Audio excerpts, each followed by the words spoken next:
Hello বন্ধুরা, তো এইচবিএফ এর তরফ থেকে নতুন একটা আপডেট এসছে।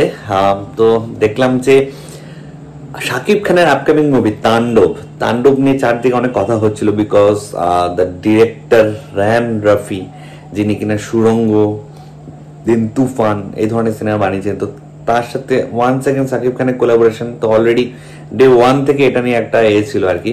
তো আগামীকাল সকাল ঠিক 11:30টার সময় শাকিব খানের আপকামিং মুভি, রায়ান রাফির আপকামিং মুভি তাণ্ডবের একটা গ্লিমসেস বা কিছু মোশন পোস্টার বা ঝলক টিজার কিছু একটা আসতে চলেছে।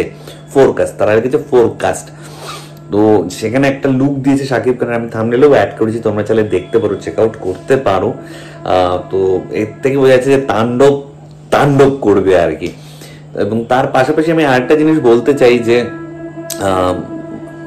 আগে যেরকম এখানকার সিনেমা বাংলাদেশে যেত, বাংলাদেশের সিনেমা এখানে আসতো, এই ব্যাপারটা বন্ধ হয়ে যাওয়াতে না আমরা কি হচ্ছে, হতেই পারে অনেক কিছু নিয়ে আমাদের মধ্যে হয়তো প্রবলেম ছিল, আছে বা থাকবে, কিন্তু এই যে এন্টারটেনমেন্ট বা এই কি বলবো শিল্পকলা, এই ব্যাপারটা কিন্তু অনেক দূরত্বকে কমিয়ে দিতে পারে, অনেক রাস্তা, অনেক দরজা খুলে দিতে পারে।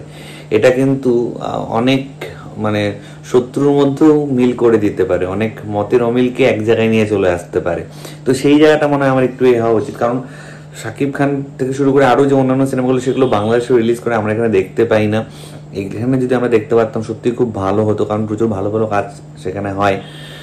বাংলাদেশের নাটক তো আমি রেগুলারলি ফলো করি ইউটিউবে। আমি জানি তোমরা অনেকে আমাকে নিজে কমেন্ট সেকশন অনেক কিছু বলতে পারো, কিন্তু স্টিল আমি পুরো মনের কথা বললাম। এসব মানে আমি অত ভেবে চিন্তেও বলছি না আর কি, আমার যেটা মনে আসে সেটাই আর কি আমি বরাবরই বলেছি, এখনো বলছি। তো এবং আমাদের সিনেমা ওখানে যাওয়া উচিত। অঙ্কুশদা কিছুদিন আগে দেখলাম পোস্ট করে বলছিল যে আগের সেই দিনগুলো যদি ফিরে পাওয়া যেত সত্যি খুব ভালো হতো।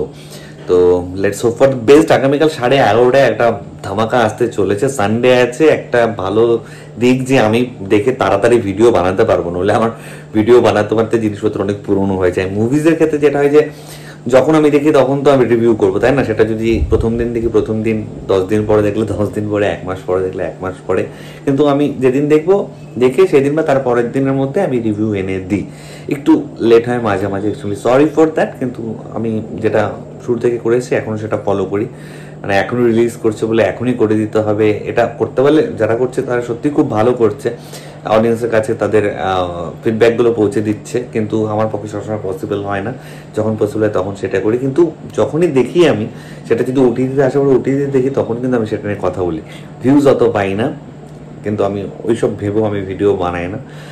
তো এটাই তোমাদের সাথে শেয়ার করার ছিল। শাকিব খানের এই যে তাণ্ডব আসছে সেটা নিয়ে তোমাদের কার কি মতামত, তোমাদের কার কি মনে হচ্ছে প্লিজ নিচে কমেন্ট করে জানিও। আর আমার ভিডিওটা ভালো লেগে থাকলে লাইক ওটা সে করতে একদম ভুলবে না। চ্যানেলে যারা প্রথমবার দেখছো নিচে যে রেড সাবস্ক্রাইব বাটন আছে সেখানে ক্লিক করো, পাশে একটা বেল আইকন আছে সেখানে ক্লিক করে অবশ্যই ক্লিক করো। চলো বন্ধুরা, টাটা, টেক কেয়ার।